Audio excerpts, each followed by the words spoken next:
Next gen நேர்கள் அனைவருக்கும் சிறந்த நல் வணக்கங்கள். நெக்ஸ்ட் ஜென் என்றாலே அடுத்த கட்ட முயற்சி, அடுத்த கட்ட வெற்றி உருவாக்குவதுதான் இந்த சேனல், நெக்ஸ்ட் ஜென் சேனல். உங்கள் வாழ்க்கையில் தலைகீழாக மாற்றக்கூடிய எல்லாருடைய வாழ்க்கையும் இந்த ஏப்ரல் மாதம், இது ஏப்ரல் மாத பலன்கள். இந்த ஏப்ரல் மாதம் எல்லாருடைய வாழ்க்கையும் தலைகீழ மாறப்போகுது. அதற்கு முக்கிய காரணம் தமிழ் புத்தாண்டு. இந்த ஏப்ரல் மாதம், ஏப்ரல் 14ஆம் தேதி தமிழ் புத்தாண்டு. உங்கள் தலையெழுத்து உலகத்தின், அதாவது இந்த நாட்டின் தலையெழுத்தை மாற்ற போகுது. உங்களுக்கு சிறந்த யோகத்தை கொடுக்க போகுது. அடுத்து மிகப்பெரிய முன்னேற்றம் என்பது பார்த்தோம்னா, இந்த ஏப்ரல் 23 ஏற்படக்கூடிய தேர்தல். மேலும் இந்த ஏப்ரல் மாதம் பிறக்கக்கூடிய நாள் பார்த்தீங்கன்னா பௌர்ணமியில் பிறக்குது. பங்குனி 18 இந்த ஏப்ரல் 1ஆம் தேதி பிறக்குது. அதாவது பங்குனி 18 ஏப்ரல் பிறக்குது. அதாவது அன்னைக்கு பார்த்தீங்கன்னா பௌர்ணமி யோகமாக இருக்குது. நான் காலண்டர் பார்ப்பாங்க, என்னங்க அன்னைக்கு சதுர்தசி போட்டிருக்குப்பாங்க. சதுர்தசி வந்துட்டாலே பௌர்ணமின்னு அர்த்தம். சதுர்தசி பார்த்தீங்கன்னா 3 நாளைக்கு தான் இருக்கும். அதுக்கப்புறம் பௌர்ணமி யோகம். அப்போ இந்த பௌர்ணமி யோகத்தில் இந்த ஏப்ரல் மாதம் தொடங்கும் பொழுது, இந்த ஏப்ரல் மாதம் ஏகப்பட்ட பேருக்கு தலையெழுத்தே மாறப்போகுது. வாழ்க்கையில் பெரிய உச்சத்துக்கு போக போறாங்க. அப்ப யாரெல்லாம் எந்தெந்த மாதிரி ஒரு யோகம் அனுபவிக்க போறாங்கன்றத நம்ம எல்லா ராசிக்கும் தெளிவா பார்க்க போறோம்.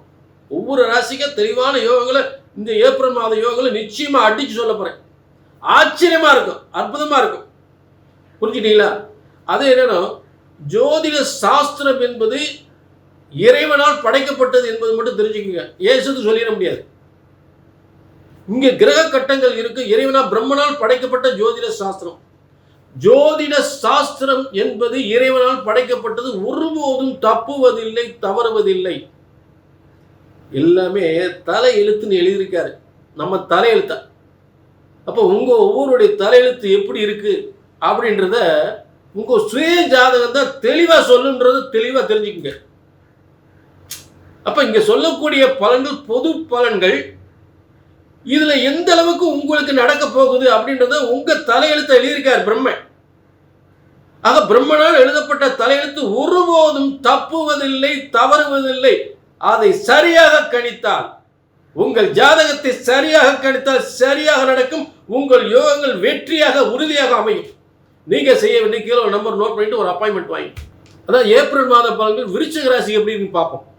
விருச்சிக ராசி, இப்ப இந்த விருச்சிக ராசி என்பது பார்த்தீங்கன்னா அதையா சாதிக்கணும். சாதிக்கக்கூடிய ராசியில் இது ஒண்ணுதான். அது பார்த்தீங்கன்னா கம்யூனிகேஷன்ல, பத்திரிகை துறையில, சினிமா துறையில, கலைத்துறையில பார்த்தீங்கன்னா விருச்சிக ராசி நிறைய இருப்பாங்க. பாருங்க, நீங்க சினிமா துறையில, கலைத்துறையில, இந்த மாதிரி துறையில பார்த்தீங்க கேட்டு பாருங்களேன், விருச்சிக ராசிக்காரர் நிறைய இருப்பாங்க. அரசியல் இருப்பாங்க.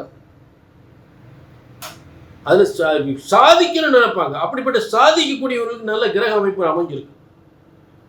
மிகப்பெரிய வெற்றி விருச்சிகத்துக்கு, மிகப்பெரிய வெற்றி. இப்போ முதல்ல இந்த விருச்சிகத்துக்கு பார்த்தீங்கன்னா, இப்போ நான் குருவை பற்றி பேசவே இல்லை. வழக்கமாக அவர் இருக்கிற இடத்துல இருக்கிறார். இப்போ கிரக மாற்றங்கள், ஏப்ரல் மாதம் ஏற்படக்கூடிய மாற்றங்களை பற்றி தான் பேசுகிறோம். அப்போ இந்த மாற்றங்கள், முதல் மாற்றங்கள் என்ன அப்படின்னு பார்த்தீங்கன்னா, இப்போ விருச்சிகத்துக்கு 3, 4க்குரியவர். 3, 4க்குரிய 5ஆம் இடத்துல உட்கார்ந்துறார். 3ஆம் இடம் என்ன? பேர், புகழ், அதற்கான முயற்சி. பேர், புகழ், பதவி, பணம் வரவு, செல்வம், ஆபரணம், இதற்கெல்லாம் அதிபதி இது 3ஆம் இடம். இதுக்கெல்லாம் முயற்சி பண்ணுவாங்கன்னு அர்த்தம். இதுக்கெல்லாம் ஒரு அதிர்ஷ்டம் கிடைக்கணும். 5ஆம் இடம் அதிர்ஷ்டம். அப்போ இதுக்கெல்லாம் அதிர்ஷ்டம் வரும். இந்த காரியம்லாம் கைகூடும், வெற்றி அடையும் அப்படின்னு அர்த்தம். அடுத்து 4ஆம் இடம் என்ன? இடம், வீடு, வாகனம், பூமி, எஸ்டேட்டு, தோப்பு, துறவு. அப்போ இந்த யோகம்லாம் நிச்சயமாக கிடைக்கும், இதுக்கான அதிர்ஷ்டம் கிடைக்கும் அப்படின்னு அர்த்தம். புரிஞ்சுட்டீங்களா? பேர் அதிர்ஷ்டம் அப்படின்றது புகழோட, பேர் புகழோட இருக்கக்கூடிய நிலை கண்டிப்பாக ஏற்படும். 5ஆம் இடத்துல சனி பகவானோடு சேர்ந்து யாரெல்லாம் இருக்கா? இந்த சனியோட சேர்ந்து செவ்வாய் இருக்கார். உங்கள் ராசிக்கு அதிபதி, விருச்சிக ராசிக்கு அதிபதி செவ்வாய். மேலும் விருச்சிக ராசிக்கு 11ஆம் அதிபதி. 11ஆம் அதிபதி என்ன? 11ஆம் அதிபதி 5ஆம் இடத்துல இருக்கார். 5ஆம் இடத்துல இருந்து 11ஆம் இடத்தை பார்ப்பார். அப்ப இந்த உங்களுடைய நீங்களும் உங்களுடைய பிள்ளைகளும் பிள்ளையுடைய கல்வி, பிள்ளையுடைய பதவி, பூரிய சொத்துக்கள், அரசாங்க அரசியல் பதவிகள், வியாபாரங்கள், உயர் பதவிகள் என்று எல்லா துறையிலும் சாதிக்கக்கூடிய நிலை ஏற்படும். அடுத்து இன்னொரு பாயிண்ட்டுக்கு வர்றேன். இது புதன் செவ்வாய் சனி இருக்கக்கூடிய நிலை.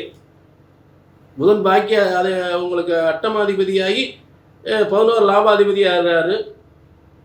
சனியுடைய யோகங்களை சொல்லிட்டு, செவ்வாய் உங்களுக்கு ராசிக்கு அதிபதி, 6ஆம் அதிபதி. புரிஞ்சுட்டீங்களா? சரி.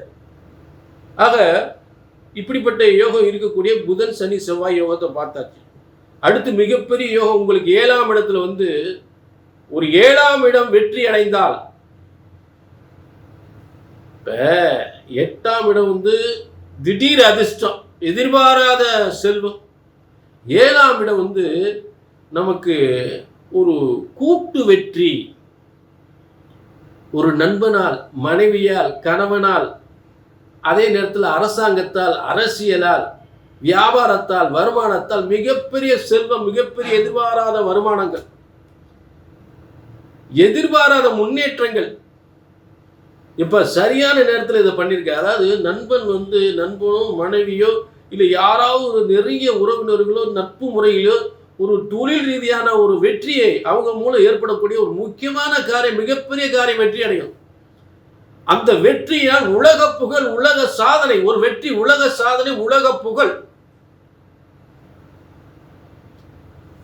என காலச்சக்கரத்துக்கு 7ஆம் அதிபதி போய் உங்களுக்கு 7ஆம் இடத்தில் இருந்தால் கணவனால் மனைவிக்கோ, மனைவியால் கணவனுக்கு யோகம். ஏப்ரல் 20க்கு அப்புறம் டாப்ல வருவீங்க. எழுதி வச்சுக்க. புரிஞ்சுட்டீங்களா? சரிங்க. இது ஏப்ரல் மாதத்துடைய யோகம். இதுல ஏதாவது உங்க தனிப்பட்ட ஜாதகத்தை பார்க்கணும்னா கீழே உள்ள நம்பரை நோட் பண்ணிட்டு ஒரு அப்பாயின்மெண்ட் வாங்கிக்கோங்க. சரிங்களா?